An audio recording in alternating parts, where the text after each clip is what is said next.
Right, போலாம் பாருங்க. கடவுளுடைய வார்த்தை நெகேமியா 8ஆம் அதிகாரம் 9வது வசனம் எடுத்து வாசிக்கலாம் பாருங்க. ஜனங்கள் எல்லாரும் நியாயப்பிரமாணத்தின் வார்த்தைகளை கேட்டபோது கேட்டபொழுது அழுதபடியால் நீங்க ஃபுல் மெசேஜ் தான் பாருங்க. நியாயப்பிரமாணத்தின் வார்த்தைகளை கேட்டபொழுது அழுதபடியால் திர்ஷாதா எனப்பட்ட நெகேமியாவும் வேத பாரகனாகிய எஸ்ரா என்னும் ஆசாரியனும் ஜனங்களுக்கு விலக்கி காட்டின லேவியரும் சகல ஜனங்களையும் நோக்கி இந்த நாள் உங்கள் தேவனாகிய கர்த்தருக்கு பரிசுத்தமான நாள், நீங்கள் துக்கப்படவும் அழவும் வேண்டாம் என்றார்கள். துக்கப்படவும் அழவும் வேண்டாம். சொல்லுங்க, நீங்கள் துக்கப்படவும் அழவும் வேண்டாம்.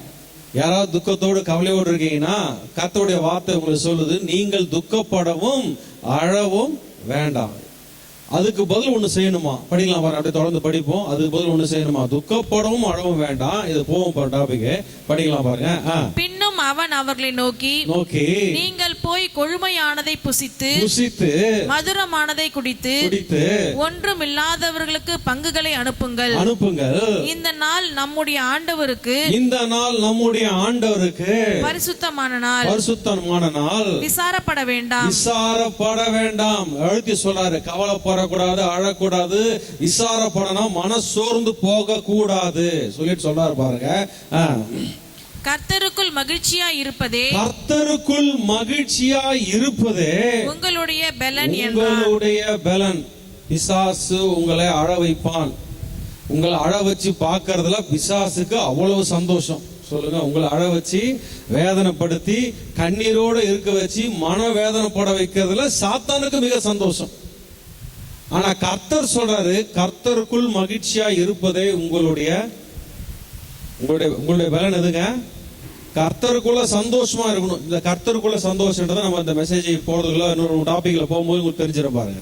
இன்னைக்கு ஃபுல் மெசேஜ் நம்ம பார்க்கிறோம். நீங்கள் மனவேதனைப்பட்டு அழுது கொண்டிருக்க வேண்டும் என்பதுதான் சாத்தானுடைய அல்டிமேட் கோல். எடுத்து வாசிக்கலாம் பாருங்க. இதுல இந்த சாப்டர் போறதுக்கு முன்னாடி நம்ம போவோம் பாருங்க. நெகேமியா 2ஆம் அதிகாரம் 8ஆம் வசனம். நெகேமியா 2ஆம் அதிகாரம் 8ஆம் வசனத்திலிருந்து 10ஆம் வசனம் வரைக்கும் எடுத்து வாசிக்கலாம். நெகேமியா chapter 2 verse 8 to 10 எடுத்து வாசிக்கலாம் பாருங்க. தேவாலயத்துக்கு இருக்கிற அரணின் கதவு வேலைக்கும் நகர அலங்கத்தின் வேலைக்கும்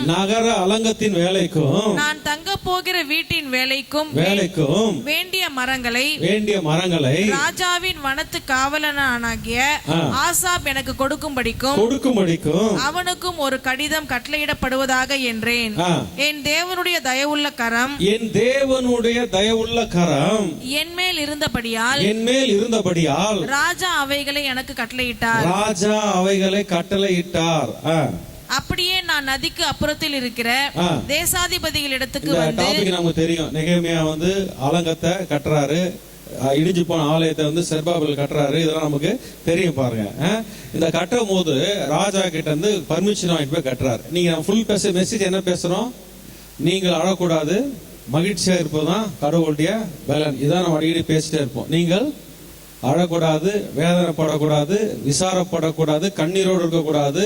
மாறாக கர்த்தர் சொல்றார், நீங்கள் மகிழ்ச்சியா இருக்க வேண்டும். எப்ப? பிரச்சனை நேரத்தில் எப்படி மகிழ்ச்சியா இருக்குது, கஷ்ட நேரத்தில் எப்படி மகிழ்ச்சியா இருக்கணும், அதுதான் மெசேஜ். அதுதான் பாருங்க, அதுதான் உங்க ஸ்ட்ரென்த்ன்றார். நீங்க அழுதீங்கன்னா அவிசுவாசம் உள்ள குணம் உங்களுக்குள்ள இருக்குது. நீங்க பிரச்சனை நேரத்துல அழாம கர்த்தரை துதிச்சீங்கன்னா நீங்க விசுவாசிக்கிறீங்க, இந்த பிரச்சனையை ஜெயிச்சு நான் மேல வந்துருவோம், இந்த பிரச்சனை ஒன்றுமே கிடையாது. அதான் சொல்ல வர்றாரு பாருங்க. படிப்பங்க பாருங்க. பிசாசு வந்து உங்களை அழ வைப்பதுதான் அவனுடைய டார்கெட். நீங்கள் வேதனை போடணும், மன நொந்து போகணும், ஏதாவது ஒரு காரியத்துல சோர்ந்து போயே இருக்கணும் பாருங்க, கவலைப்பட்டு கொண்டே இருக்கணும். அதுதான் சாத்தானுடைய தந்திரம். நீங்க ஒவ்வொரு நாளும் நல்லா இருக்க கூடாதுன்றதுல ரொம்ப கவனமா இருக்கணும் பிசாசு. நல்லா கவனிப்பா பாருங்க, படிப்போம். அப்படியே நான் நதிக்கு அப்புறத்தில் இருக்கிற தேசாதிபதிகள் இடத்துக்கு வந்து ராஜாவின் கடிதங்களை அவர்களுக்கு கொடுத்தேன்.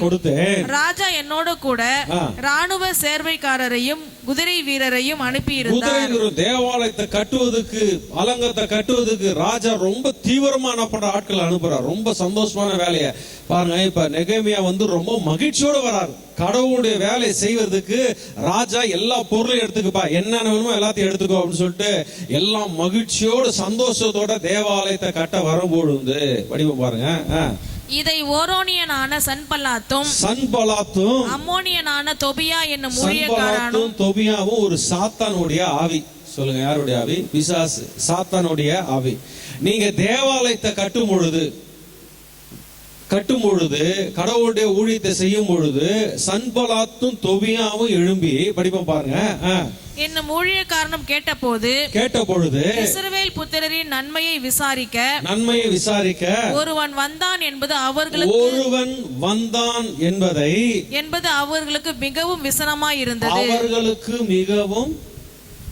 அவர்களுக்கு மிகவும் விசனமா இருந்தது. நீங்களே அந்த தேவ ஆலயமா இருக்கிறீங்க. ஆலயம் பழைய ஏற்பாடுல ஒரு ஆலயம். இப்ப வசனம் உங்களை சொல்லுது, நீங்களே தேவன் எங்க இருக்காருங்க? நீங்களே அந்த ஆலயம். இந்த ஆலயம் கெட்டு போய் பாவத்தில் இருப்பது பிசாசு சந்தோஷப்படுகிறான். அது கிட்டத்தட்ட 120 வருஷம்ன்றாங்க. ஒருத்தர் கூட வந்தல 120 வருஷம் பாழா போய் கடந்தா கூட பிசாசு மிக மகிழ்ச்சியா இருக்கிறான். ஆனால் ஒருவன் இந்த ஆலயத்தை புதுப்பிக்கும் பொழுது, அந்த ஆலயத்தை மாற்றும் பொழுது, தன்னுடைய வழிகளில் பாவ வழியிலிருந்து விட்டு மனம் திரும்பி உள்ள வரலான்னு சர்ச்சைக்கு வரும்பொழுது, கடவுளுக்காக நேரத்தை செலவு பண்ணலான்னு பைபிள் வாசிக்கும் பொழுது, கர்த்தருக்காக உண்மையா கொடுக்கலாம், கர்த்தருக்காக ஊழியம் செய்யலாம் என்று நீங்க செய்யும் பொழுது பிசாசுக்கு விசனம் உண்டாயிற்று. சொல்லுங்க, யார் விசனம் ஆயிடுச்சு? பிசாசு. ஒரு சரீரத்தை, இந்த ஆலயத்தை கட்டுறதும் சரீரத்தை கட்டுறதும் ஒண்ணு பாருங்க. உங்க ஆலயத்தை கட்டுறீங்க, இப்ப சரீரத்தை கட்டுறீங்க, நீங்க மகிழ்ச்சியா இருக்கிறீங்க பாருங்க, சந்தோஷமா இருக்கிறீங்க. இந்த சந்தோஷமா இருக்கிறது பிசாசுக்கு, சொல்லுங்க, சந்தோஷமா இருக்கிறது பிசாசுக்கு பிடிக்காது. நீங்க சந்தோஷமா இருக்கிறது பிசாசுக்கு பிடிக்காது. நீங்க நல்லா இன்பமா தூங்கணும். எங்க தூங்கணும்? நீங்க நல்லா இன்பம் மகிழ்ச்சியா தூங்கணும். எங்க? சர்ச்சில் இல்ல. எங்க தூங்கணும்? வீட்டில் தூங்கணும். நான் எல்லாத்தையும் பாக்குறேன். நீங்கள் மகிழ்ச்சியாய் தூங்குவது, சந்தோஷமா தூங்குவது வீட்டில், இங்க அல்ல. அதனால வசனத்தை ரொம்ப நல்லா கவனிக்கணும் பாருங்க. இதை நீங்க உற்சாகத்தோட கவனிக்கணும். சாத்தான் இந்த வார்த்தையை கேட்க விடமாட்டான். ஏன்னா இந்த வார்த்தை உங்க வாழ்க்கையில வல்லமையான கிரியை செய்யும். நீங்கள் சந்தோஷமா இருப்பதும் மகிழ்ச்சியா இருப்பதும் கர்த்தருடைய வார்த்தை இருக்குது பாருங்க. இதை சொல்றாரு. இந்த வார்த்தைகளை கேட்ட பொழுது படிக்கலாம் பாருங்க, திருப்பியும் அந்த வசனத்தை படிப்போம். இஸ்ரவேல் புத்திரரின் நன்மையை விசாரிக்க ஒருவன் வந்தான் என்பது, இஸ்ரவேல் நன்மையை விசாரிக்க ஒருவன் வந்தான் என்பதை அவர்களுக்கு மிகவும் விசனமாய் இருந்தது. அப்ப ஆலயம் கட்டப்படாம எத்தனை வருஷம் பாழாக போய் இருந்துச்சுன்னா பிசாசு சந்தோஷப்படுவான். நீங்க அழுதுட்டே இருந்தீங்கன்னா சாத்தான் சந்தோஷப்படுவான். நீங்க கடன் பிரச்சனையோட வாழ்ந்து கொண்டிருந்தீங்கன்னா பிசாசு மிக சந்தோஷத்தோடு இருப்பான். நீங்கள் பயத்தோடு வாழ்ந்து கொண்டு இருந்தீங்கன்னா பிசாசு மிக மகிழ்ச்சியோடு இருப்பான். நீங்க பயத்திலிருந்து வெளியே வரணும், கடவுளுடைய வார்த்தையை கேட்க ஆரம்பிச்சீங்கன்னா சாத்தான் விசனப்படுவான். ஏன்னா நீ மாறி போறீங்க. சொல்லுங்க, போறீங்க கடவுளுடைய சத்தியத்திலிருந்து வேற ஒரு நல்ல ட்ராக்ல போறீங்க. இந்த ட்ராக்கை கேட்கும் போது பிசாசுக்கு எப்படி இருக்குமாங்க? வேறையா இருக்கும். அதனால நீங்க ஊழியம் செய்யும் போது ரொம்ப பிரச்சனையா இருக்கு. டிவி பார்க்கும்போது எந்த பிரச்சனையும், ஏதாவது பிரச்சனை வராங்க, நான் டிவி பார்க்க எந்த பிரச்சனையும் வரல, பிரச்சனை வச்சு என்ன சொல்றீங்களா? டிவி பார்த்தாங்க, எந்த பிரச்சனையும் வரலங்க. ஆனா நீங்க ஊழியத்துக்கு போய் கடவுளுடைய வேலை செய்ய போறீங்க, ஏகப்பட்ட பிரச்சனை வரும். ஏன்னா இது தேவனுடைய ராஜ்யத்தை நீங்க செய்யறீங்க. அதனால பாருங்க, நீங்க கர்த்தருக்கு பைபிள் படிக்கும் போது தான் நிறைய டைம் எல்லா வேலையும் வரும். பாத்துருக்கீங்களா? நீங்க பைபிள் படிக்க ஆரம்பிங்க, பைபிள் படிக்கும் போது தான் உங்களுக்கு என்ன வரும்? வீடு அடுக்குகிற எண்ணங்கள் அப்பதான் வரும். வேற எண்ணெயும் எப்பவுமே வராது. வீடு அடுக்கிற எண்ணம் அப்பதான் வரும். நீங்க பைபிள் எடுத்து வாசிக்கும் போது தான். ஏன்னா சன்பலாத்தும் தொபியாவும் பிசாசு நாவிகள் போல நீங்கள் எங்க பைபிளை படிச்சீங்கன்னா இந்த பைபிளோட வார்த்தை உங்க கவலையே மாத்தி விடும். இன்னைக்காவது யாராவது வாரத்துல ஒரு நாள் உட்காந்து, டீச்சரா இருந்தீங்கன்னா, கவர்மெண்ட் வேலை செய்யணும், இல்ல வீட்டுல இருந்தீங்கன்னா ஒரு நாள் லீவ் போட்டு இல்ல லீவு நாள்ல, ஏன் லீவுனா எல்லாம் இருக்கும்போது உங்களால ஜெபம் பண்ண முடியாது. லீவு நாள்ல உங்களால ஜெபம் பண்ணவே முடியாது. நீங்க ஜெபம் பண்ணி குட்டீஸ் ஏறி தலைமையில எப்படிலாம் ஓடி இருக்கும், உங்களால ஜெபம் பண்ண முடியாது. சில பசங்க பெருசாயிட்டேன்னு நீங்க ஜெபம் பண்ணலாம். ஒரு நாள் லீவு போட்டு பைபிளை எடுத்து வச்சு உங்க ரூம்ல எந்த ஆர்ப்பாட்டம் இல்லாம ஒரு அதிகாரத்தை ஒரு பைபிளை தொடங்கி ஃபுல்லா அந்த காலையில எழுந்து 5 மணிக்கு எழுதினா ஃபுல்லா வேற எதுவுமே பண்ணாதீங்க, பைபிளை மட்டும் நீங்க படிங்க. நீங்க அப்படி படிச்சு டெஸ்ட் பண்ணி பார்த்துட்டு என்கிட்ட சொல்லுங்க. படிங்க. 2 மணி நேரம் 3 மணி நேரம் படிப்பீங்க. படிச்சோன்னா கொஞ்சம் டயர்டா இருந்துச்சுன்னா எழுந்து போய் டீ குடிங்க. திருப்பி உட்காந்து பைபிள் மட்டும் படிங்க. திருப்பி வந்து எதை படிங்க? கர்த்தருடைய வார்த்தை எடுத்து வச்சு நீங்க படிங்க. சங்கீதத்தை படிங்க. பழைய ஏற்பாடு கால ஆகமத்தை எடுத்து வச்சு பாருங்க. ஆதி ஆகமத்திலிருந்து ஸ்டார்ட் பண்ணுங்க. எதுவுமே பேசாதீங்க. ரூம்ல உட்காந்து பைபிளை மட்டும் நீங்க படிங்க. உங்களுக்குள்ள ஒரு பலன் வரும் பாருங்க. காண்டாமிருகத்துக்கு ஒத்த பலன் உங்களுக்குள்ள வந்துடும். எதை நீங்க ட்ரை பண்ண போறீங்களா? சார்லாம் வந்து எனக்கு சொல்றது ஆச்சரியமா, சார் 3 மணிக்கு எழுந்தாங்க பைபிளை படிச்சுட்டே இருக்கோம் பாஸ்டர்னார். ஐயா நான் கூட இப்படி படிக்கல ஐயா, நீங்க இப்படி படிச்சு பக்கமா படிச்சிருக்கீங்க, எனக்கு ரொம்ப பெரிய மகிழ்ச்சி. நீங்க அது மாதிரி படிச்சு பாருங்க, அதுல தேவனுடைய பலன் இருக்குது. நீங்க பைபிளை எடுத்தீங்கன்னா படிக்க ஆரம்பிச்சீங்கன்னா சாத்தானுக்கு விசனம் உண்டாயிடும். அதனால நீங்க பைபிள் எடுத்து படிக்க ஆரம்பிச்சீங்கன்னா உங்கள் பயம் போயிடும், உங்க கவலை போயிடும், உங்களுடைய எல்லா விதமான பாவ வாழ்க்கை போய்விடும் என்பது பிசாசுக்கு நல்லா தெரியும். அதனால் நல்ல காரியங்களை செய்ய விடாம இதோட ஒரு பெஸ்டானதை உங்களுக்கு ஞாபகப்படுத்துவான். சீக்கிரம் எழுந்து அந்த காரியத்தை நான் போட்டுருங்க, தூக்கி போட்டு இதுதான் முக்கியம் சொல்லி இதுல உட்காந்து பாருங்க, வாழ்க்கை நல்லா இருக்கும். பிசாசு விட மாட்டான். இவங்க பாருங்க அதை விடல. பிசாசு என்ன வசனமா இருந்தாலும் அடுத்தது ஃபார்வர்ட்ல போறாங்க பாருங்க. இன்னும் எழுந்து அடுத்ததுல பாருங்க. நெகேமியா 4ஆம் அதிகாரம் 7ஆம் வசனம் பாருங்க, படிப்போம். அவங்க விடல, அவங்க திருப்பி வந்து அடுத்த முயற்சி பண்றாங்க. பிசாசு சொல்லுவான், இன்னைக்கு ஜெபம் பண்ணாத, டயர்டா இருக்கு, இன்னைக்கு கடவுளுடைய வார்த்தைக்கு போவாத, சர்ச்சுக்கு போவாத, எல்லாம் பல எண்ணங்கள் வரும். இதெல்லாம் தாண்டி நீங்க இங்க வந்திருக்கீங்க. சொல்லுங்க, இதெல்லாம் தாண்டி சில பேர் தாண்டி வர முடியல. ஏன்னா ஓப்பனிங்ல பிசாசு அவங்களை காலி பண்ணிட்டான். ஓப்பனிங்ல சர்ச்சுக்கு ஏன் வர முடியல? ஓப்பனிங்ல பிசாசு காலி பண்ணிட்டான் பாருங்க. சில பேர் ஓப்பனிங்ல அவுட்டு.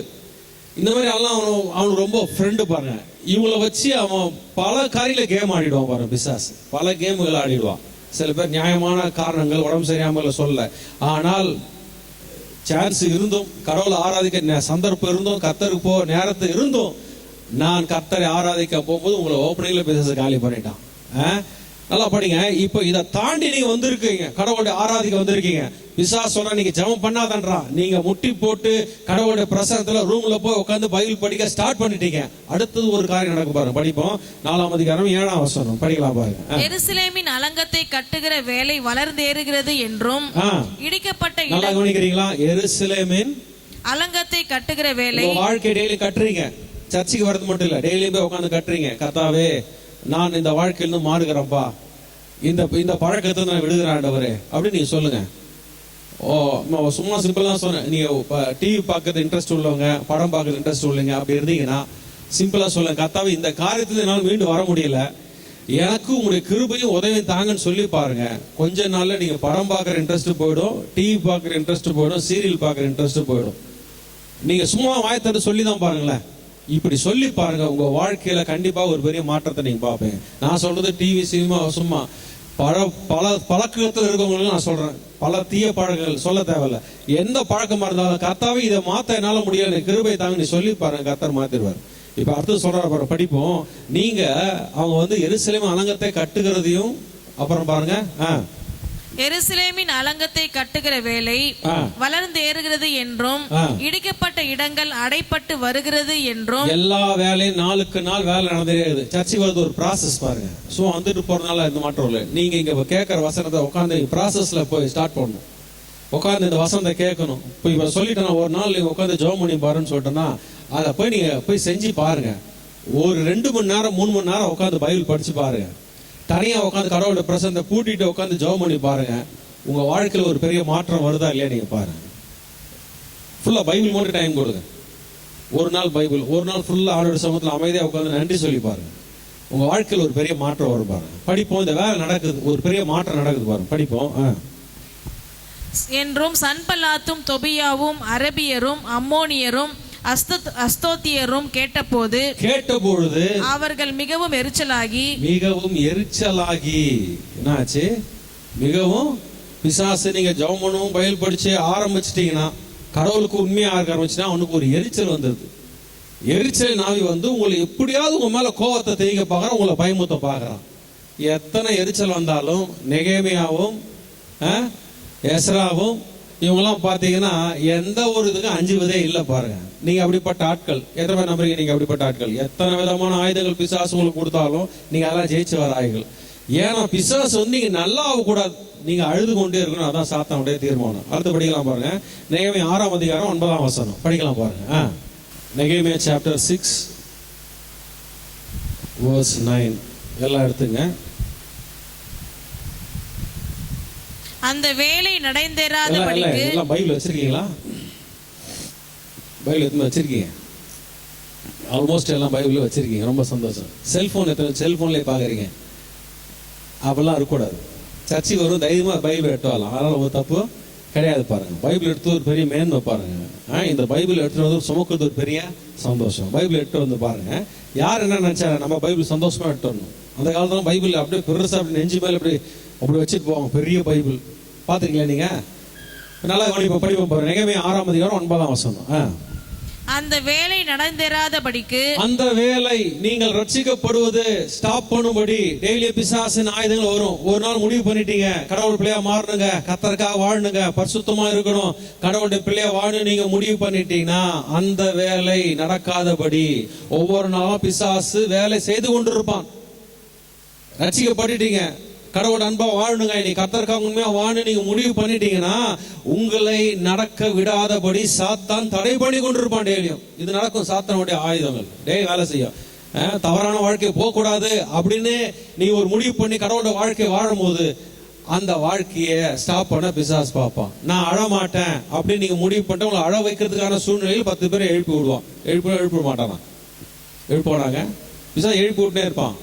சாத்தான் எப்படி வேலை செய்யறான்? அப்போஸ்தலர் 16ஆம் அதிகாரம் எடுங்க. இது அப்படியே இருக்கட்டும், இந்த வசனம் அப்படியே இருக்கட்டும். அப்போஸ்தலர் 16ஆம் அதிகாரம் சாத்தான் வந்து எப்படி வேலை செய்கிறான் அதை குறித்து நம்ம பார்க்க போறோம். பிசாசு இப்போ உங்களை வேதனைப்படுத்துறதுனா அவன் எப்படி வேலை செய்யறான். இன்னைக்கு ஃபுல்லா மெசேஜ் என்ன பண்றோம்? பிசாசினுடைய டார்கெட்டு சொல்லுங்க. பிசாசினுடைய இப்போ நம்ம ஃபுல்லா வேதனைக்குள்ள தான் போறோம், இன்னும் மகிழ்ச்சிக்குள்ள போகல. நீங்க மகிழ்ச்சியா இருக்கிறது குறித்து அந்த டாபிக் போகவே இல்லை. இன்னைக்கு பிசாசு உங்களை எப்படி டார்கெட் பண்ணி அழ வைக்கிறான். அழ வைப்பதுதான் சாத்தானுடைய டார்கெட். ஆனால் நீங்கள் மகிழ்ச்சியா இருப்பதான் கடவுளுடைய சந்தோஷம். இப்ப பிசாசு எப்படி வேலை செய்யறான் படிப்போம். அப்போஸ்தலர் 16ஆம் அதிகாரம் 16ஆம் வசனம் எடுத்து வாசிக்கலாம் பாருங்க. நாங்கள் ஜெபம் பண்ணுகிற இடத்துக்கு போகையில் குறி சொல்ல ஏவுகிற ஆவியை கொண்டிருந்து. எந்த ஆவிங்க? குறி சொல்ல ஏவுகிற ஒரு ஆவி. இந்த ஏவல் சாத்தான்றாங்க பாருங்க பிசாசு. இந்த ஏவுகிற ஆவி உங்க நல்லா இருக்கிற ஆள ஏதாவது ஒரு ஏவி ஏதாவது ஒரு எண்ணத்தை கொடுத்து செய்ய வைக்கிறது. ஏதாவது ஒரு எண்ணத்தை கொடுத்து குறி சொல்லுகிற ஏவுகிற ஒரு ஆவியை கொண்டு நீங்க நல்லா வீட்டுல உட்காந்து இருந்தோன்னே நெட்ல வந்து ஏதோ ஒரு கிளிப் வந்தோன்னே அந்த கிளிப்பை செக் பண்ணி அது உள்ள இருக்கிற படத்தை தான் பாரு உனக்கு என்னதான் அப்படின்னு உங்களை மனசுக்குள்ள ஏவுகிற ஒரு பிசாசு. சொல்லுங்க, ஏவுகிற. நீ நிறைய பேர் பாவம் செய்கிறது எப்படி? வீட்டுல உட்காந்துருக்கும் திடீர்னு யோசிக்கிறோம், உங்க வீட்டுக்கார பாக்குறீங்க, வீட்டுக்காரர் இவ்வளவு கோபமா பேசிட்டாரு, இன்னைக்கு இந்த வார்த்தைக்கு ஏத்த மாதிரி இன்னொரு வார்த்தைய நான் ரெடி பண்ணி பேசும்படி சாத்தான் உங்களை ஏவுகிறான். சொல்லுங்க, சாத்தான் என்ன பண்றாங்க? ஏவுகிறான். ஏவி உங்களை பேச வச்சு பாவத்துக்குள்ள நடத்துறான். அப்படிதான் தாவீத மக்களை கணக்கு பார்க்கும்படி பிசாசு என்ன பண்ணாங்க? ஏவுகிறான். இன்னைக்கு பாவம் செய்ய நல்லா வீட்டுல இருப்பாங்க, திடீர்னு பாவம் செய்யற ஆளு எப்படிங்கன்னா எவ்வளவு திடீர்னு ஒரு எண்ணம் வந்து அந்த பாவத்தை செய்யும்படி சாத்தான் உங்களை ஏவுகிறான். நீ வீட்டுல பிரச்சனை எப்படி வருது? நல்லா இருப்பீங்க, திடீர்னு யாராவது 4 பேர் வந்து உங்களை வேணும்னு உங்களை சண்டை போட்டு போவாங்க. அப்படிப்பட்டு சாத்தான் அவங்க மூலியமா வந்து கிரியை செய்து ஏவ பாக்குறான். அவங்களுடைய டார்கெட்டு நீங்கள் நிம்மதியா இருக்காதபடி உங்களை சோர்வடிக்க செய்யும்படி சாத்தான் இப்படி செய்யறான். இதைதான் செய்யறான்னு பாருங்க. எடுத்து வாசிப்போம், அந்த வசனத்தை படிப்போம்.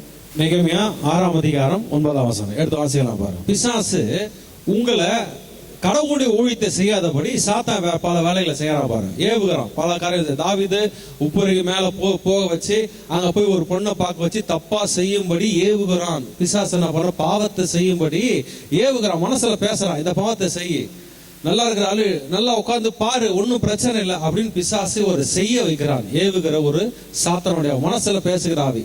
இந்த ஆவி வந்து யாரோ மூலியமா வந்து உங்களை கிரியை செய்து உங்களை வந்து தவறான வாழ்க்கைக்கு போகும்படி பிசாசு செய்ய வைக்கிறான். அவனுடைய டார்கெட் நீங்க நல்லா இருக்கக்கூடாது, பாவத்துல சிக்கி தவிக்கணும், பாவ வாழ்க்கை இருக்கணும், வாழ்க்கை நல்லா இருக்கக்கூடாது, உங்க வாழ்க்கை நரகத்துக்கு போக வேண்டும். பரலோக நரகத்துக்கு உண்மையா நம்பலையாங்க?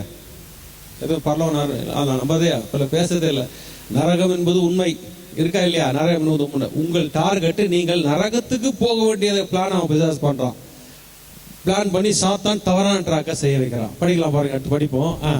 அந்த வேலை நடந்தேறாதபடிக்கு அந்த வேலை நடந்து ஏறாதபடிக்கு எங்கள் கை சலித்து போகும் என்று சொல்லி, என்ன நடக்க கூடாது என்பதற்காக, கடவுளுடைய வேலை செய்யாதபடிக்காக படிப்போம்.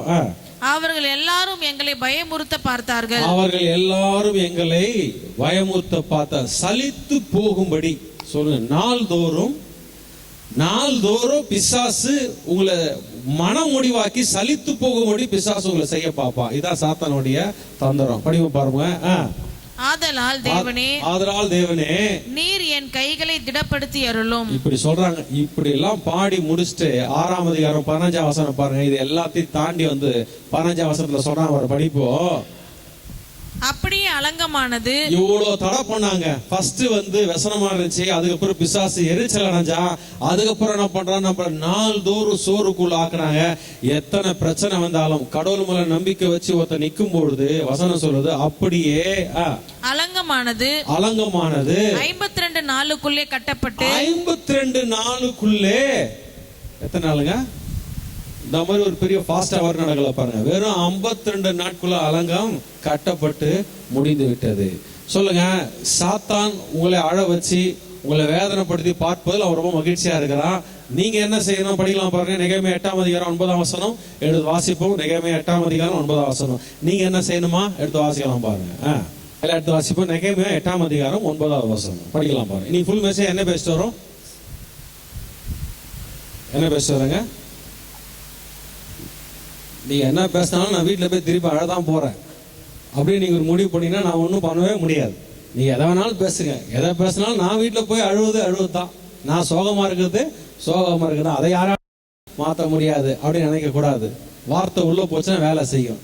படிக்கலாம் பாருங்க. ஜனங்கள் எல்லாரும் நியாயப்பிரமாணத்தின் வார்த்தைகளை கேட்டபொழுது அழுதபடியால் திர்ஷாதா எனப்பட்ட நெகேமியாவும் வேத பாரகனாகிய எஸ்ரா என்னும் ஆசாரியனும் ஜனங்களுக்கு விலக்கி காட்டின லேவியரும் சகல ஜனங்களையும் நோக்கி, இந்த நாள் உங்கள் தேவனாகிய கர்த்தருக்கு பரிசுத்தமான நாள், நீங்கள் துக்கப்படவும் அழவும் வேண்டாம் என்றார்கள். நீங்கள் துக்கப்பட வைப்பது சாத்தானுடைய வேலை, கவலையோட வைப்பது பிசாசின் வேலை. ஆனா கர்த்தர் சொல்றாரு, எவ்வளவு பெரிய காரியமானாலும் நீங்கள் துக்கப்படவும் அழவும் வேண்டான்றார்.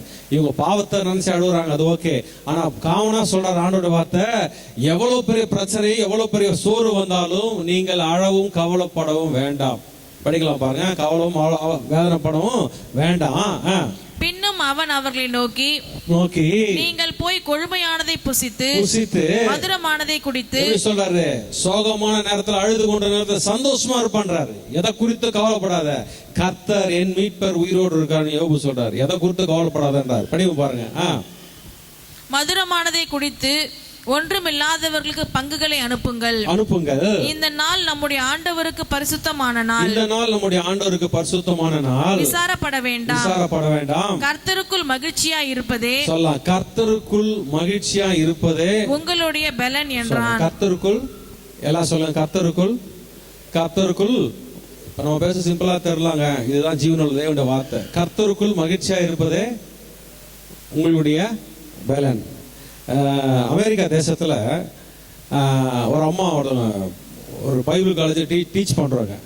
அவங்க பண்ணும்போது அவங்களுக்கு போய் ஒரு செக் பண்ணலாம், சும்மா வலிக்குதுன்னு சொல்லி செக் பண்ணலாம். செக் பண்ணோன்னா அவங்க பேர் வந்து பார்த்தீங்கன்னா ஹென்ரி மேக்ன்ற அந்த அம்மா. அவங்க போய் கையெல்லாம் வலிக்குது, உடம்பெல்லாம் வலிக்குதுன்னு சொல்லிட்டு ஒரு செக் பண்ணியிருக்காங்க. செக் பண்ணும்போது அந்த டெஸ்ட்ல பார்த்தீங்கன்னா போன் கேன்சர் அப்படின்னு வந்துருச்சான். என்னதுங்க?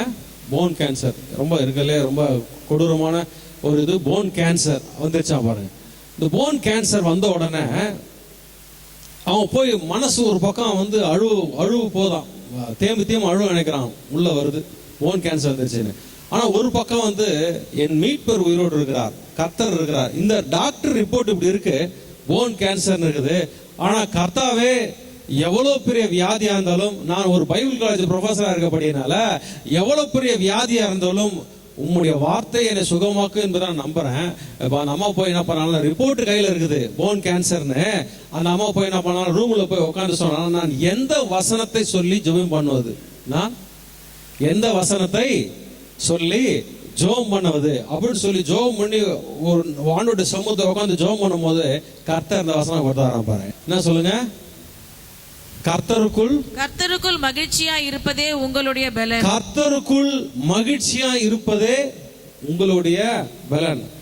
ஒரு தழுவுறால குணமானிகள் இருக்குது, எவ்வளவு வசனம் இருக்குது. ஆனா இந்த அம்மாவுக்கு கொடுத்த வசனம் என்னன்னா, கர்த்தருக்குள் மகிழ்ச்சியா இருப்பதே, சொல்லுங்க, கர்த்தருக்குள் மகிழ்ச்சியா இருப்பதே உங்களுடைய பலன். டெய்லி எழுந்தாலாம், டேப்லெட் சாப்பிடறதுக்கு முன்னாடி, மருந்து சாப்பிடறதுக்கு முன்னாடி இந்த வசனத்தை எடுத்து வச்சு பேசினாலாம், கர்த்தருக்குள் மகிழ்ச்சியா இருப்பதே என்னுடைய பலன் சொல்லி இருக்குது. கண்ணாடிக்கு முன்னாடி போய் நின்று பேசினாலாம், வா இயேசு நாமத்தால் சரீரமே எவ்வளவு பெரிய வியாதியா இருந்தாலும் நான் கவலைப்பட மாட்டேன், வேதனைப்பட மாட்டேன், துக்க முகத்தோடு இருக்க மாட்டேன். ஏன்னா கர்த்தர் சொல்றார், கர்த்தருக்குள் மகிழ்ச்சியா இருப்பதே என்னுடைய பலன் சொல்லியிருக்கிறார். அப்ப பிசாசு இந்த ரிப்போர்ட்டை கேட்டா உங்களை அழ வைக்கிறான், உங்களை வேதனைப்பட வைக்கிறான். ஆனா கர்த்தர் சொல்றாரு, எந்த ரிப்போர்ட்டும், எந்த சூழ்நிலையும், எந்த பிரச்சனையும் கேட்டு நீ அழக்கூடாது, கர்த்தருக்குள் மகிழ்ச்சியா இருக்க வேண்டும். இதை நம்புறீங்க? இருக்கீங்களா? கர்த்தருக்குள் மகிழ்ச்சியா இருக்கு. அந்த ரிப்போர்ட் எடுத்துட்டு ஜெபம் பண்ணிட்டு திருப்பியும் கொஞ்ச நாள் பொறுத்து போயிட்டு திருப்பி ஒரு செக் பண்ணி பார்த்தாங்களாம். செக் பண்ணி பார்த்தன அதே டாக்டர் சொன்னாங்களாம், உங்களுக்கு போன் கேன்சர்னு சொன்னாங்க ரிப்போர்ட்டு. ஆனா என்ன பண்ணி ஒரு போன் கேன்சருடைய அறிகுறி மேல எல்லாமே அந்த போன், அந்த இடத்துல ஒரு போனுடைய எல்லாமே செல்ஸ் சரியா இருக்கு, நல்லா இருக்கு, என்ன பண்ணீங்க அப்படின்னு சொல்லி கேட்க சொன்னாலாம், கர்த்தருக்குள் மகிழ்ச்சியா இருப்பதே உன்னுடைய பேலன்ஸ் சொல்லி கடவுளுடைய வார்த்தை சொல்லி, இந்த டேப்லெட் தான் நான் சாப்பிட்டேன், இதை சாப்பிட்டோன்னா கடவுள் எனக்கு நல்ல சுகத்தை கொடுத்தாருன்னு சொல்லி அந்த அம்மா சாட்சி சொன்னாங்களாம். எத்தனை சொல்றீங்க? இந்த வசனம் சாதாரணமா இருக்கலாங்க, ஜீவனுள்ள தேவனுடைய வார்த்தை இது. பிசாசு பின்பாக வந்து வேலை செய்யறான், இதுக்கு பின்னாடி பார்த்தா அழுது வேதனைப்படுறாங்க. ஆனா வசனம் சொல்றது, நீ கர்த்தருக்குள்ள மகிழ்ச்சியா இருக்க வேணும். ஒரு டாக்டர்கிட்ட போய், அதே காலேஜ்ல டாக்டர்கிட்ட போய் ஒருத்தர் ஹார்ட் ப்ராப்ளம் சொன்னோன்னே அவர் சொன்னாராம், டாக்டர் அந்த ரிப்போர்ட்டை கிழிச்சாலும் டாக்டரே கோவம் வந்துருச்சான். இப்ப டாக்டர் சொல்ல, ஏன் ரிப்போர்ட் இப்படி கிழிச்சிட்டீங்க? சொன்ன டாக்டர், இது இந்த பூமியில் உள்ள ரிப்போர்ட்டா இருக்கலாம், ஆனால் இது பைத்தியக்காரத்தன மாதிரி இருக்கலாம், ஆனால் நான் வந்து இதை நம்ப மாட்டேன் டாக்டர், நான் கடவுளுடைய வார்த்தையை நம்புறேன் அப்படின்னு சொல்லி ஜெபம் பண்ணி கர்த்தருடைய வார்த்தையை கேட்டு போகும்போது இந்த ஹார்ட் பிளாக்கே இல்லையா பாருங்க, கடவுள் மறைய செய்தார். இதுல அற்புத சாட்சி நடக்குது. சில பேர் சில காரியங்களை இறந்தும் போறாங்க. ஆனா இவ்வளவு அற்புத சாட்சிகள் நடக்குது. எதை நீங்க எடுத்து பேச போறீங்களோ அதான் உங்க வாழ்க்கையில நடக்க போகுது. அப்ப நீங்க எடுத்து வச்சு டெய்லி இந்த வார்த்தை எடுத்து வச்சு நீங்க பேசணும் பாருங்க, எடுத்து போகலாம். கர்த்தருக்குள், சொல்லுங்க, கர்த்தருக்குள் மகிழ்ச்சியா இருப்பதே உங்களுடைய பலன். ஆபகுக் 3ஆம் அதிகாரம். இந்த ஆபகுக் வந்து ஒரு விசுவாசத்தின் புக்குன்றாங்க. சொல்லுங்க, ஆபகுக்கு ஒரு விசுவாசத்தின் புக்கு. இது ஒரு மைய கருத்தை விசுவாசத்தை குறித்து எழுதப்பட்டிருக்குது. எந்த புக்குங்க? ஆபகுக். இந்த ஆபகுக்கு பாத்தீங்கன்னா 2 பேருக்காக எழுதப்பட்டது. ஒன்னு பாவத்தை குறித்து, பாவத்தினுடைய தண்டனை குறித்து எழுதப்பட்டது. ஒன்னு இஸ்ரேலுடைய பாவம் செஞ்ச அந்த தண்டனை, 2வது பாபிலோனுக்கு வரப்போற தண்டனை குறித்து இந்த புக்கு எழுதப்பட்டது. அநேகமா இது வந்து எரேமியா காலகட்டத்தில் எழுதப்பட்டிருக்கலாம் அப்படின்னு சொல்லி என்ன பண்றாங்க சொல்றாங்க பாருங்க. இந்த புக்ல ஒரு மிகப்பெரிய விசுவாச வார்த்தை வருது. ஆபகுக் கடவுள்கிட்ட கேட்கும் போது, இதை போல பிரச்சனைகள் வரப்போகுது, பாபிலோன் ராஜா வந்து சிறை பிடிச்சு நாட ஒண்ணு இல்லாம ஆக்க போகிறான் என்ற செய்தியை கேட்கும் பொழுது, அப்ப அந்த பயத்துல, அந்த கவலையில உட்கார்ந்து எழுதப்பட்ட இந்த வார்த்தை. சொல்லுங்க, பயமான நிகழ்ச்சி உள்ள வரும்போது, நீங்கள் உட்கார்ந்து பயந்து கொண்டிருக்கும் போது, நீங்க உட்கார்ந்து சோர்ந்து போய் கவலைப்படும் போது, அந்த நேரத்துல எழுதப்பட்ட விசுவாச வார்த்தை. எடுத்து வாசிக்கலாம். ஆபகுக் 3ஆம் அதிகாரம் 16வது வசனத்துல இருந்து. ஆபகுக் 3ஆம் அதிகாரம் 16வது வசனத்துல இருந்து. இந்த பிரச்சனை எல்லாம் கேட்கும் போது எப்படி இருந்துச்சுன்னு சொல்லி பாப்போம். படிக்கலாம் பாருங்க. நான் கேட்ட போது என் குடல் குழம்பிற்று, அந்த சத்தத்துக்கு என் உதடுகள் துடித்தது. என் உதடுகள் துடித்தது. என்ன சொல்றாருங்க? நான் கேட்ட போது என் குடல்கள் குழம்பிற்று. பயம் நெருக்குது. நிறைய டைம் பிரச்சனை கேட்கறாங்க. பிரச்சனை கேட்கும் போது உள்ள பயம் வருது, கவலை வருது. படிக்கலாம் பாருங்க. என் எலும்புகளில் உக்கல் உண்டாயிற்று, என் நிலையிலே நடுங்கினேன். ஆனாலும் அப்படின்னு வார்த்தை வருது பாரு, ரொம்ப சூப்பரா சொல்றாரு. எல்லா பிரச்சனையும் கேட்டேன், எப்படி நடக்க போகுது, என்ன பிரச்சனை வரப்போகுது, இதெல்லாம் கேட்டேன். தேசத்துக்கு எப்படி நடக்க போகுதுன்னு கேட்டேன். கேட்டுட்டு சொல்றாரு, ஆனாலும் எங்களோட எதிர்க்கும் ஜனங்கள் வரும்பொழுது இக்கட்டு நாளிலே நான் இளைப்பாறுதல் அடைவேன். என்ன சொல்றாருங்க? பிரச்சனை இருக்குது, ஆனா கடவுளுடைய பிள்ளைகளுக்கு என்னவா? இக்கட்டு நாளில், சொல்லுங்க, இக்கட்டு நாளில் இளைப்பாறுதல் அடைவேன். இதெல்லாம் அண்டர்லைன் பண்ணி எழுதி வச்சுக்கிறோங்க.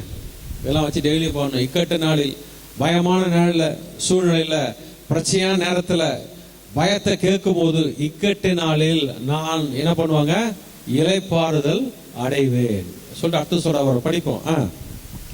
அத்திமரம் துளிர் விடாமல் போனாலும், அத்திமரம் துளிர் விடாமல் போனாலும், திராட்சை செடிகளில் பழம் உண்டாகாமற் போனாலும், திராட்சை செடிகளில் பழம் உண்டாகாமல் போனாலும், ஒலிவ மரத்தின் பலன் அற்று போனாலும், வயல்கள் தானியத்தை விளைவியாமற் போனாலும், கிடையில் ஆட்டு மந்தைகள் முதலற்று போனாலும், தொழுவத்திலே மாடு இல்லாமற் போனாலும், ஐயா காசு இல்ல, பணம் இல்ல, எல்லாமே ஒண்ணுமே இல்லாமல் போனாலும், எல்லாமே மாறி போனாலும், இவ்வளவு பிரச்சனை வருது, எல்லாத்தையும் அடிச்சு காலி பண்ணி எரிச்சிட்டு போயிடுவான். இப்படி எல்லாம் அத்திமரம் இல்லாம போனாலும், பழம் தராம போனாலும், ஆட்டு மந்தை தொழுவம் இல்லாம போனாலும், இப்படிப்பட்ட காரியங்கள் எல்லாம் நடந்தாலும் நல்லா கவனிப்போம். நான் கர்த்தருக்குள் மகிழ்ச்சியா இருப்பேன். நான் கர்த்தருக்குள், சொல்லுங்க, இந்த வசனம் ஃபெய்த்தான வசனம். இந்த மெசேஜ் என்னன்னா, நீ ஃபுல் மெசேஜ் என்ன பேசுறனா, நீங்கள் அழ வைப்பது சாத்தானுடைய வேலை. உங்களை எப்படியாவது ஒரு சூழ்நிலையை உங்களை ஒரு துர்ச்செய்தியை உங்களுக்குள்ள போட்டா நீங்க அழ ஆரம்பிச்சிருவீங்க. ஏதாவது ஒரு கவலையை பிசாசு விதைச்சிட்டாலும் நீங்க சோர்ந்து போயிடுவீங்க. நல்லா இருக்கிறால ஏதாவது ஒரு பயமான எண்ணம் வந்துச்சா நீங்க அழுதுட்டே இருக்க, பிசாசு தெரியும். இந்த அழுது கொண்டிருக்க சூழ்நிலை சொல்லுமா, நான் கர்த்தருக்குள் மகிழ்ச்சியா இருப்பேன். நான் கர்த்தருக்குள் மகிழ்ச்சியா இருப்பேன். என் ரட்சிப்பின் தேவனுக்குள் களி கூறுவேன். என் ரட்சிப்பின் தேவனுக்குள் களி கூறுவேன். இதுதான் பேசணும் பாருங்க. அப்புறம் படிக்கலாம் பாருங்க. ஆண்டவராகிய கர்த்தர் என் பெலன். ஆண்டவராகிய கர்த்தர் என் பெலன். அவர் என் கால்களை மான் கால்களை போலாக்கி. சொல்றார், எனக்கு பிரச்சனை வருகிற சூழ்நிலை அவர் என் கால்களை மான்களின் கால்களை போலாக்கி உயரமான ஸ்தலங்களில் என்னை நடக்க பண்ணுவார். ஆயிரம் பிரச்சனை வந்தாலும் கர்த்தர் என்னை உயரமான ஸ்தலங்களில், போன வாரம் பார்த்தோம், உன்னதங்களில் அவரோடு கூட உட்கார வைப்பார். பிரச்சனை இந்த உலகத்துல இருக்கலாம், ஆனா கர்த்தரை தேடுகிற பிள்ளைகளை உயர்ந்த இடத்துல கர்த்தரை என்னை வச்சிருவாராம். அப்படி வச்சு என்னை பாதுகாப்பாராம். அதனாலதான் இந்த வசனம், இந்த அதிகாரம் சொல்லுது, ஃபெய்த் மெசேஜ் என்ன சொல்லுது, பிரச்சனைகளை கண்டு நீ அழக்கூடாது, பிரச்சனைகளை பார்க்கும்போது கர்த்தருக்குள் களி கூறுங்கள். அப்புறம் என்ன பண்ணு, கடவுளோட பிரசன்னத்துல போய் துதிக்க ஆரம்பிச்சு ஜெபம் பண்ண ஆரம்பிச்சிருங்க. பிசாசுடைய பயங்கள் வரும்போது நீ எல்லாம் எப்படி உண்மையா இருப்ப, நீ எல்லாம் சீக்கிரத்துல விழுந்துரும். ஏதாவது ஒரு பாரியங்கள், சில பேர் பிசாசு சொல்லுவான், நீ எல்லாம் மேல வரவே முடியாது, எந்த எண்ணம் வந்தாலும் கவலைப்படவே கூடாதான். மாறாக என்ன சொன்னா, எதிர்காலத்தை குறித்து கவலைப்படக்கூடாது, கர்த்தருக்குள் மகிழ்ச்சியா இருக்கணும். கடவுளோட பிரசனத்துல மகிழ்ச்சியா இருக்கும்போது உங்களை உயர்ந்த இடத்துல கர்த்தரை வச்சிருவாராம். என்ன சொல்றீங்க, கர்த்தரை உயர்ந்த இடத்துல வைக்க போறாரு. கர்த்தர் உங்களை எப்படி ஆசீர்வதிக்க போறாரு பார்க்கலாம் பாருங்க. ஏசாயா 60ஆம் அதிகாரம் 18ஆம் வசனத்திலிருந்து 20ஆவது வசனம் வரைக்கும் எல்லாம் எடுத்துப்போம், எல்லா இடத்து வாசிக்கலாம் பாருங்க. இப்ப நான் கர்த்தருக்குள்ள இருக்கும் பொழுது, கடவுளோட உயர்வடத்தில் இருக்கும்போது கர்த்தர் என்ன ஒண்ணு செய்யறாரு பாருங்க, படிப்போம். இனி கொடுமை உன் தேசத்திலும், சொல்றாரு, இனி கொடுமை உன் தேசத்திலும், அழிவும் நாசமும் உன் எல்லைகளிலும், அழிவும் நாசமும் உன் எல்லைகளிலும் கேட்கப்பட மாட்டாது. இது யாருக்குங்க? கர்த்தருக்குள்ள இருக்கிறவங்களுக்கு, கடவுளோடு கூட இருக்கிறவங்களுக்கு கேட்கப்பட மாட்டாது. உன் மதில்களை ரட்சிப்பு என்றும், உன் மதில்கள் ரட்சிப்பு என்றும், உன் வாசல்களை துதி என்றும் சொல்லுவாய். இனி சூரியன் உனக்கு பகலிலே வெளிச்சமாய் இராமலும், பிரச்சனையை பார்த்து பயப்படக்கூடாதான், களி கூர்ந்து துதிக்க ஆரம்பிச்சிடணுமா, அப்படி சொல்லுது. இனி உன் சூரியன் உனக்கு பகலிலே வெளிச்சமாய் இராமலும், சந்திரன் தன் வெளிச்சத்தால் உனக்கு பிரகாசியாமலும், கர்த்தரே உனக்கு நித்திய வெளிச்சமும், உன் தேவனே உனக்கு மகிமையுமாய் இருப்பார். உன் சூரியன் இனி அஸ்தமிப்பதும் இல்லை, உன் சந்திரன் மறைவதும் இல்லை. கர்த்தரே உனக்கு நித்திய வெளிச்சமாய் இருப்பார். உன் துக்க நாட்கள் முடிந்து போகும். கடவுளுடைய ப்ராஃபஸி உங்களுக்கு சொல்லுது பாருங்க, உங்களுடைய துக்க நாட்கள் முடிந்து போகும். கர்த்தருக்குள்ள பிரச்சனையை பார்த்து அழாம களி கூறும்போது கடவுள் சொல்றாரு, உங்கள் துக்க நாட்கள் எல்லாம் முடிஞ்சு போயிடும், கவலைப்படாதப்பா. ஆபகுக்கு சொல்றாரு, எதை குறித்து நான் கவலைப்பட மாட்டேன், ஏன்னா நான் உயர்ந்த இடத்துல இருக்கிறேன். இங்க வசனம் சொல்லுது, துக்க நாட்கள் எல்லாம் முடிஞ்சு போயிடுமா. அடுத்தது 61ஆவது அதிகாரம் 3ஆவது வசனம், சாப்டர் 61:3 வாசிக்கலாம் பாருங்க. கடவுளுடைய வார்த்தை எப்படி சொல்லுது பாருங்க, படிப்போம். 61:3 வசனம் வாசிக்கலாம் பாருங்க. சீயோனிலே துயரப்பட்டவர்களை சீர்படுத்தவும், கர்த்தர் சொல்றாரு, துயரப்பட்டவர்களை சீர்படுத்தவும், அவர்களுக்கு சாம்பலுக்கு பதிலாக சிங்காரத்தையும், சாம்பலுக்கு பதிலாக, கவலைக்கு பிரச்சனைக்கு பதிலாக சிங்காரத்தையும், துயரத்துக்கு பதிலாக ஆனந்த தைலத்தையும், ஒடுங்கின ஆவிக்கு பதிலாக துதியின் உடையையும் கொடுக்கவும் அவர் என்னை அனுப்பினார். கர்த்தர் சொல்றார், எல்லாம் ஒடுங்கின ஆவி, நொறுக்கப்பட்ட ஆவி, எல்லாத்துக்கும் பதிலாக கர்த்தர் உங்களுக்கு துதியின் ஆடை கொடுத்து, கர்த்தர் உங்களுக்கு சந்தோஷமான மகிழ்ச்சியை தந்து, நல்ல வாழ்க்கை தந்து, கர்த்தர் உங்களை ஆசீர்வதிப்பார். எத்தனை சொல்றேன்? கர்த்தர் நல்ல வாழ்க்கை தந்து ஆசீர்வதிப்பார். இப்பொழுது இருக்கிறதை பார்த்து நல்லா இருப்பேன். பிசாசுடைய டார்கெட் என்னங்க? பிசாசுடைய டார்கெட்னா நீங்க அழணும். ஆனா கடவுளுடைய டார்கெட்டு நீங்க களி கூர்ந்து மகிழணும். எப்பெல்லாம் பயம் வருதோ சிரிக்கணும். சொல்லுங்க, எப்பெல்லாம் பயம் வருதோ, எப்பெல்லாம் உங்களை அழுத்துதோ, பாரம் அழுத்துதோ, அப்பெல்லாம் ரொம்ப மகிழ்ச்சியா இருங்க. இதை விட எப்படி பாச மகிழ்ச்சியா இருக்க முடியும்? கவலையை பார்த்தா யோசிக்க முடியும். கவலையில தூக்கி போடுங்க. ஏன்னா கர்த்தர் சொல்றாரு, இந்த கவலையை நான் மகிழ்ச்சியா மாத்திருன்றார். இந்த கவலையை நானு மகிழ்ச்சியா மாத்த, புலம்பலுக்கு பதிலாக ஆனந்த களிப்பா கர்த்தர் மாத்துவார். நீங்க கவலைப்படுறதெல்லாம் அப்படி மாத்திடுவாராம். அதனால என்ன பண்ணுமா, அந்த பிரச்சனையை பார்த்து பயப்படக்கூடாது, இந்த பிரச்சனையை பார்த்து சிரிக்கணுமா. ஏன்னா கர்த்தர் உங்களை மாத்த போறாரு. எத்தனை சொல்ல போறீங்க? கர்த்தர் இந்த பிரச்சனை ஒண்ணும் இல்லாம மாத்த போறாருன்னு சொல்லி எந்த கவலை இல்லாதபடி அவருடைய சமூகத்தில் நம்ம எழுந்துட்டு ஜோமெல்லாம் ஆண்டு நன்றி செலுத்தி, எல்லாம் கண்களை மூடி ஆண்டு நன்றி செலுத்தி ஜோம் போலாம். நன்றி அப்பா, எல்லாம் நன்றி செலுத்தும். ஆண்டு நன்றி செலுத்தி எல்லாம் கர்த்தாவை துயரத்துக்கு பதிலாக எல்லாம் சொல்ல ஆண்டு நோக்கி பார். கர்த்தருடைய வார்த்தை உங்களுக்கு சொல்லுகிறது, நீங்கள் அழ வேண்டாம். இது அழுகிற காலம் அல்ல, இது மகிழ்ச்சியான காலம். எதிர்காலத்தை குறித்து அழுகுறீங்களா? நாளைக்கு எப்படி இருக்குது வேதனை போறீங்களா? கர்த்தர் சொல்றார், நாளை நான் தினத்தை குறித்து நீ அழாது. பிசாசு உங்களை அழ வைப்பான். அதான் சாத்தானோட.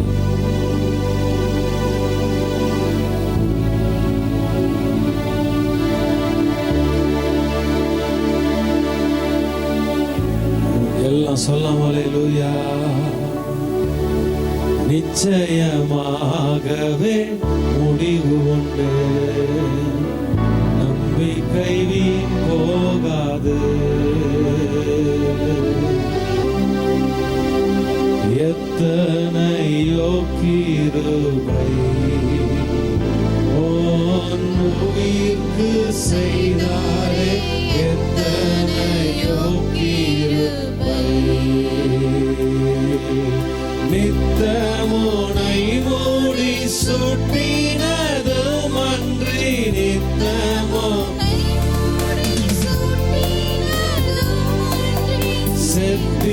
செத்திடாதபடி ஜீவனை மீட்டதால் என்னாலுமே துதிப்பாய்.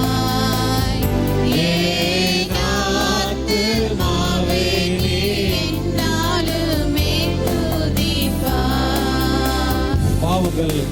பாவங்கள் எத்தனையோ நினையாதிருந்தாலும் பாவங்கள் எத்தனையோ. எல்லாம் அப்படியே உயர்த்தி சொல்லாமா. பாழான நோயை அகற்றி குணமாக்கி, பாழான நோயை அகற்றி குணமாக்கி பாரினில் வைத்த மகாதயவை எண்ணி என்னாலுமே துதிப்பாய். என் ஆத்துமாவே நீ என்னாலுமே துதிப்பாய். இந்நாள் வரையில் இந்நாள் வரையில் உன்னதரால் செய்த, இந்நாள் வரையில் உன்னதரால் செய்த எண்ணில்லா நன்மைகள் யாவும் மறவாதே. என்னாலும்